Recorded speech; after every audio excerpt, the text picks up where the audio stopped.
हरे Krishna. Shrimad Bhagavatam canto 10 chapter 62 Usha Anirudh मिलन। राजा परीक्षित ने कहा, यदुओं में श्रेष्ठ अनिरुद्ध ने बानासुर की पुत्री उषा से विवाह किया।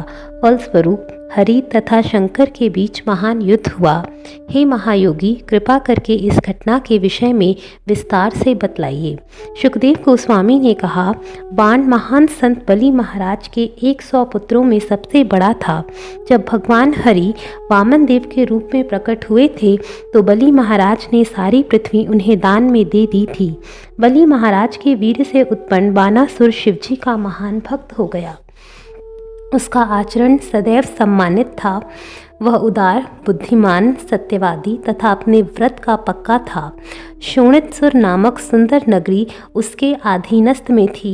चूँकि बाणासुर को शिवजी का वरद हस्त प्राप्त था, इसलिए देवता तक तुच्छ दासों की तरह उसकी सेवा में लगे रहते थे।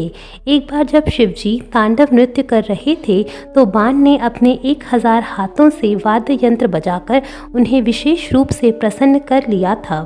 समस्त जीवों के स्वामी अपने भक्तों के दयामय आश्रय ने बाणासुर को उसका मन चाहा वर देकर खूब प्रसन्न कर दिया। बाण ने उन्हें शिवजी को अपनी नगरी के संरक्षक के रूप में चुना।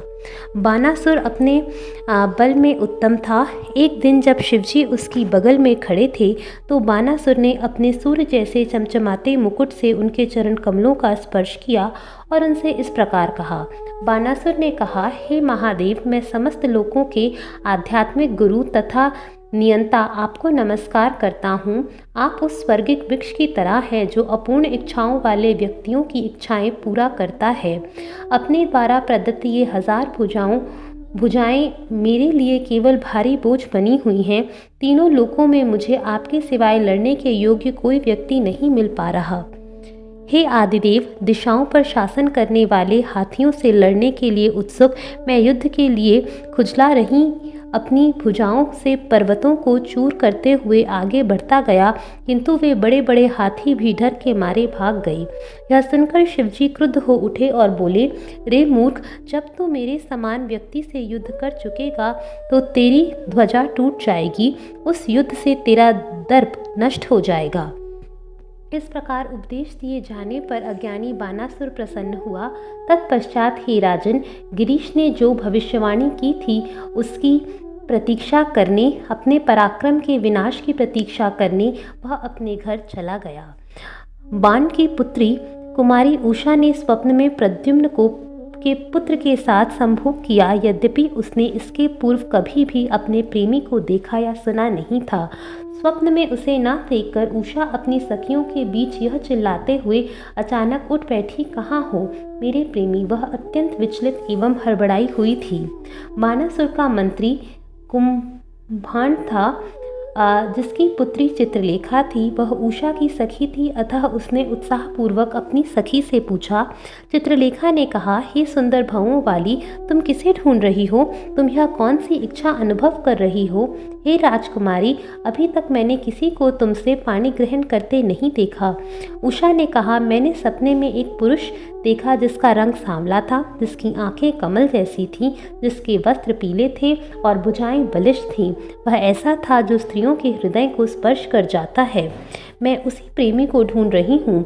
मुझे अपने अधरों की मधु पिलाकर वह कहीं और चला गया है और इस तरह उसने मुझे दुख के सागर में फेंक दिया है।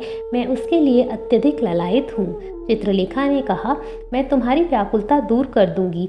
यदि वह तीनों लोकों के भीतर कहीं भी मिलेगा तो मैं तुम्हारे चित्त को चुराने वाले इस भावी पति को ले आऊंगी। तुम मुझे बतला दो कि आखिर वह है कौन। यह कहकर चित्रलेखा विविध देवताओं, गंधर्वों, सिद्धों, चारणों, पनगों, दैत्यों, विद्याधरों, यक्षों तथा मनुष्यों के सही सही चित्र बनाती गई। हे राजन, चित्रलेखा ने मनुष्यों में से वृष्णियों के चित्र खींचे, जिनमें शूरसेन, आनक दुग्धगी, बलराम तथा कृष्ण सम्मिलित थे। जब उषा ने प्रद्युम्न का चित्र देखा तो वो लजा गई और जब उसने अनिरुद्ध का चित्र देखा तो उलझन के मारे अपना सिर नीचे झुका लिया। उसने हंसते हुए कहा, यही है वह। योग शक्ति से चित्रलेखा ने उसे कृष्ण के पौत्र अनिरुद्ध रूप में पहचान लिया। हे राजन, जब वह आकाश मार्ग से द्वारका नगरी गई जो कृष्ण के संरक्षण में थी, वहाँ पर उसने प्रद्युम्न पुत्र अनिरुद्ध को एक सुंदर बिस्तर पर सोते पाया। उसे वह अपनी योग शक्ति से शोणितपुर ले गई, जहाँ उसने अपनी सखी उषा को उसका प्रेमी लाकर भेंट कर दिया। जब उषा ने पुरुषों में सर्वाधिक सुंदर उस पुरुष को देखा तो प्रसन्नता के मारे उसका चेहरा खिल उठा। वह प्रद्युम्न के पुत्र को अपने निजी पक्ष में ले गई, जिसे मनुष्यों को देखने तक की मनाही थी, और वहां उसने उसके साथ रमण किया। उषा ने अमूल्य वस्त्रों के साथ साथ मालाएं, सुगंधियां, धूप, दीपक, आसन इत्यादि देकर श्रद्धापूर्ण सेवा द्वारा अनिरुद्ध की पूजा की। उसने उसे पेय, सभी प्रकार के भोजन तथा मधुर शब्द भी प्रदान किए। इस तरह तरुणियों के कक्ष में छिप कर रहते हुए अनिरुद्ध को समय बिताने का कोई ध्यान न रहा, क्योंकि उसकी इंद्रियां उषा द्वारा मोहित कर ली गई थीं। उसके प्रति उषा का स्नेह निरंतर बढ़ता जा रहा था। अंत में रक्षिकाओं ने उषा में संभोग स्वभाव से अचूक लक्षण देखे, जिसने अपना कौमार्य व्रत भंग कर दिया था और यदुवीर द्वारा भोगी जा रही थी, तथा जिसमें माधुर्य सुख के लक्षण प्रकट हो रहे थे। ये रक्षिकाएं बाणासुर के पास गईं और उससे कहा, हे राजन, हमने आपकी पुत्री में अनुचित आचरण देखा है, जो किसी तरुणी के परिवार की ख्याति को नष्ट भ्रष्ट करने वाला है। हे स्वामी, हम अपने स्थानों में कहीं नहीं हटी और सतर्कता पूर्वक उसकी निगरानी करती रही हैं, अतः यह हमारी समझ में नहीं आता कि यह कुमारी, जिसे कोई पुरुष देख भी नहीं पा सकता, महल के भीतर कैसे दूषित हो गई है। अपनी पुत्री के व्यभिचार को सुनकर अत्यंत क्षुब्ध बाणासुर तुरंत ही कुमारियों के आवासों की ओर लपका। वहां उसने यदुओं के में विख्यात अनिरुद्ध को देखा। बाणासुर ने अपने समक्ष अद्वितीय सौंदर्य से युक्त सांवले रंग का पीत वस्त्र पहने, कमल जैसे नेत्रों वाले एवं विशाल बाहुओं वाले कामदेव के आत्मज को देखा। उसका मुखमंडल तेजोमय कुंडलों तथा केश से तथा हसीली चितवनों से सुशोभित था। जब वह अपनी अत्यंत मंगलमयी प्रेमिका के सम्मुख बैठा हुआ उसके साथ चौसर खेल रहा था, तो उसकी भुजाओं के बीच में वासंती चमेली की माला लटक रही थी, जिस पर कुमकुम पुता था, जो उसके द्वारा आलिंगन द्वारा उसके स्तनों पर से माला में चिपड़ गया था। यह सब देखकर बाणासुर चकित था।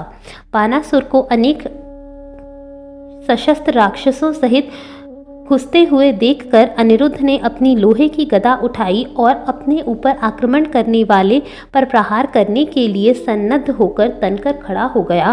वह दंडधारी साक्षात काल की तरह लग रहा था। जब रक्षक गण उसे पकड़ने के प्रयास में चारों ओर से उसकी ओर टूट पड़े, तो अनिरुद्ध ने उन पर उसी तरह वार किया जिस तरह कुत्तों पर सूअरों का झुंड मूढ़ पर प्रहार करता है। उसके वारों से आहत रक्षक गण महल में अपनी जान बचाकर भाग गए। उनके सिर, जांघें तथा बाहुएं टूट गई थीं।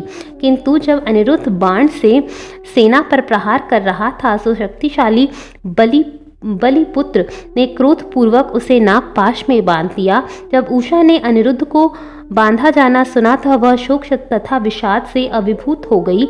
उसकी आंखें आंसू से भर आईं और वह रोने लगी। हरे कृष्णा।